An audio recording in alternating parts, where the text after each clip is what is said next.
Hi, I'm a Possum and I find garbage, and I just watched Raya and the Last Dragon, the latest animated feature from Disney. If you want to know my quick assessment of the movie, I found it underwhelming. The rest of this video will contain minor spoilers, so if you don't value my opinion, then I suggest you stop watching now. Disney's animation seems to have stagnated over the past decade. It's good on a technical level, but all of the movies are starting to look the same. Aside from the setting and ethnicities of the characters, there's not much distinguishing this movie stylistically from Frozen or Moana. There's this one really big muscly guy who kinda just looks like an older version of Maui, and even the pillbug thing's face kinda reminds me of the sloths from Zootopia. I feel like this movie could have benefited from an art style taking inspiration from East Asian art, but Disney decided to just go with their safe, tried and tested focus group approved art style, which they have been using since Tangled back in 2010. It's just weird to me that Disney regularly churns out these highly stylized shorts like Paperboy, Feast, or Out, but none of those art styles make their way into a feature film. I can't comment on the music because I don't remember any of it. I think it may have incorporated Asian instruments, but none of it stood out to me. This isn't a musical like Frozen or Tangled, so it doesn't have any of the songs that will get overplayed to the point of annoyance like Let It Go or anything like that, but I don't think Raya is going to win any awards for Best Score. The movie has a really simple plot, which is to be expected from a kid's movie, but there's nothing original about it. It's a basic find the MacGuffin story where Raya teams up with a dragon and has to travel to these 4 different kingdoms to get these shards from some magic crystal so she can put them together and banish the evil purple blob monsters that turn people to stone. The entire second act consists of Raya and friends going to a place, looking for the person who has the MacGuffin, something goes wrong, a chase and or fight ensues, then Raya and the gang escape with a new character on the team. Rinse and repeat. It's episodic and feels like levels in a video game, especially since the dragon unlocks a new magical ability every time they collect another crystal shard.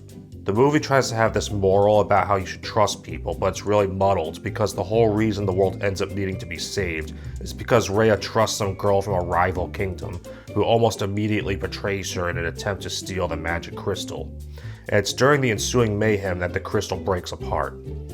And this is what causes the purple Medusa monsters to return from their banishment, and they promptly turn Raya's father to stone, along with most of the rest of the human population. The movie tries to make the case that people not trusting each other is the reason the world turned into a Mad Max wasteland, but it was Raya trusting someone she shouldn't have that caused all these problems. It's almost like Jimmy Neutron syndrome, where we're expected to see the protagonist as a hero for saving the world from a problem they caused in the first place. You can argue that the point is not that you should trust people, but that you should learn to forgive and trust people even after they fail or betray you. But there's a big difference between learning to trust your dad again after he misses your Little League game for the 3rd time, and trusting someone who literally beat you up and stole a magic crystal, resulting in the actual end of the world and killing your family. Raya herself is a pretty bland protagonist.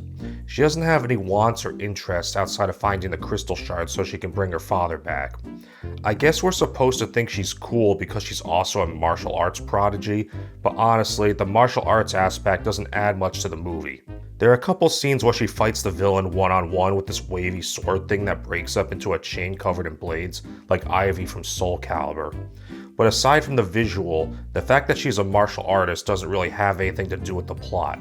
She could have just as easily been some kind of Indiana Jones adventurer type, or yet another archery girl, and not much would have changed.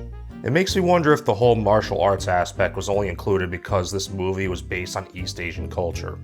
I don't know much about those cultures, but I have a feeling that this movie represents them about as well as Kung Fu Panda does China. For some reason, Raya rides around on this giant pillbug thing that has a bear's face. It reminds me of Tentacolino.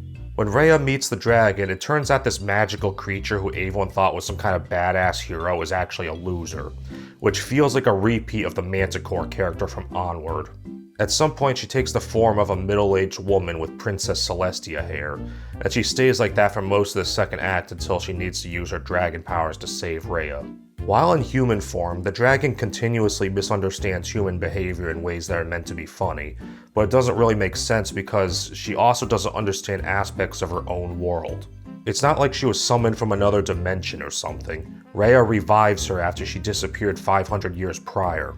That sounds like a long time, but there's a scene where Raya has to warn her about these beetles that fart colorful explosions.